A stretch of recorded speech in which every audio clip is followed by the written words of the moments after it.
জাতের মানুষের তাগিদ আছে, কিন্তু আবার জাতের মানুষের তাগিদ নাই।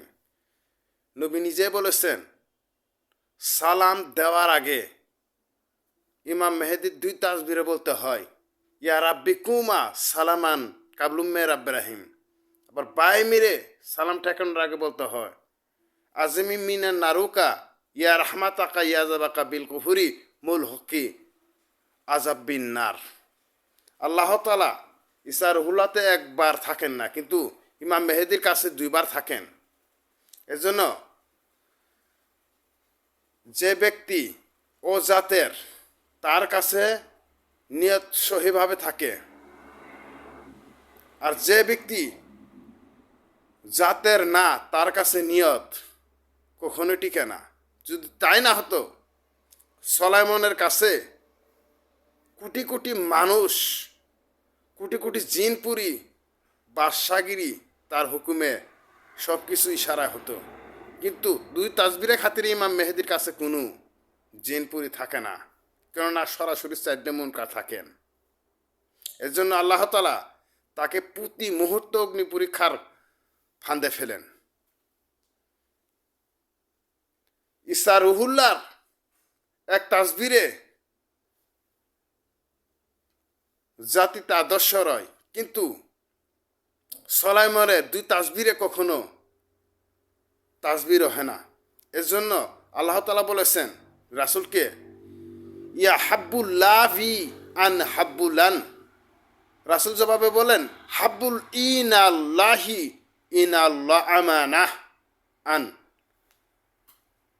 এর জন্য বাই মেরে থেকে ডানি মেরে সালাম ওয়াক্তবাহীর সময় থেকে আল্লাহ নিস্তব্ধ হয়ে থাকেন আর বলেন কিয়ামতের আগ পর্যন্ত ইমাম মেহেদি নবী দাবি করতে পারবেন না।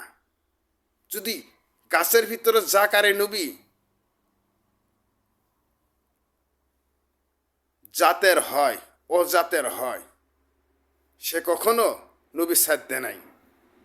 এর জন্য ইমাম মেহেদির ডানিমিরে থেকে আল্লাহ তাআলা তওবা করেন আর বলেন ওয়ামার রাব্বুকা কারান কোরআন বিন সাব্বিকা আলামান আলিমিন ও কয়রান ও কারাবান মুকরুমুন। রাসূলের জবাবে বলেছেন মুকরমান সাবিরান ও মুকরু জাইবান মুকরারিন মুকরারিন।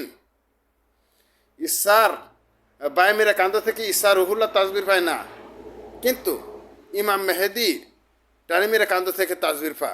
এর জন্য বলেছেন আর কান 13 ফরজ, এর মধ্যে ফরজ হয়েছে 18টি। যেমন ইমাম মেহেদি 2 তাসবিরের 2টি আদর্শ যদি ধরে রাখেন ঈসা রুহুল্লাহর ভাগে এটা পড়েন না। এজন্য আল্লাহ তাআলা বলেছেন বাদশাগিরি যদি কেউ করে দুনিয়ার ভিতরে, ইমাম মেহেদি যদি পৃথিবীতে বাদশাগিরি না পায়, আমি ওই সমস্ত বাদশাগিরি পরকালে 72 কাতারের ভিতরে আমি দাঁড় করাবো না।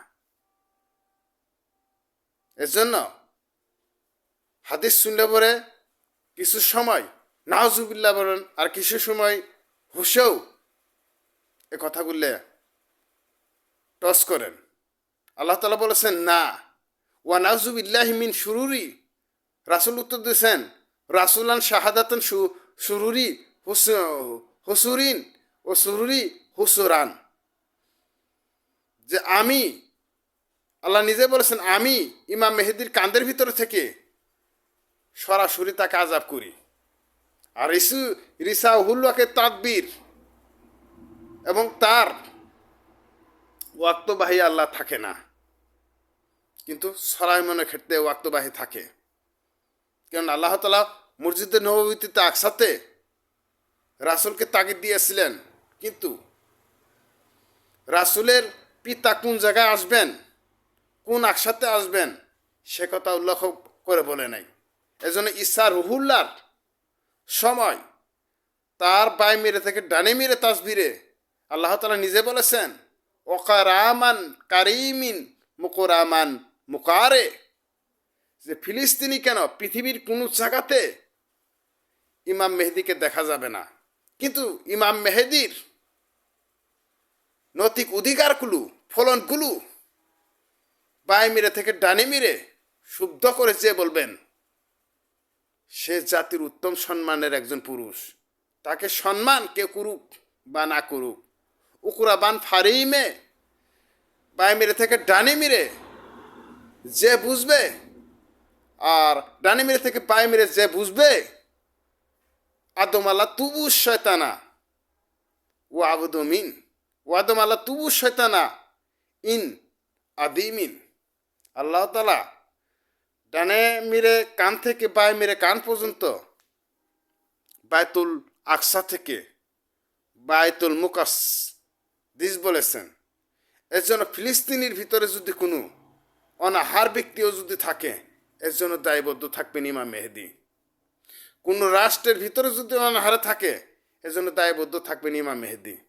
আল্লাহ তালা বলেছেন, আকারারুন রাব্বিকা অকারামুন সাবিকা, যে আমি নিজেকেই সবলমণ্ডলিত ভাববো, আর গুল্লেক যদি আমি সবলমণ্ডলিত না বানাই, এর জন্য বাদশাগিরি পৃথিবীতে যারাই করুক, কিন্তু পরকালে বাদশাগিরি ইমাম মেহেদির হাতে দেয়া হবে, আর তাকে জাহান্নাম বেহেস্তের খাতা দেয়া হবে, তুমি যাও।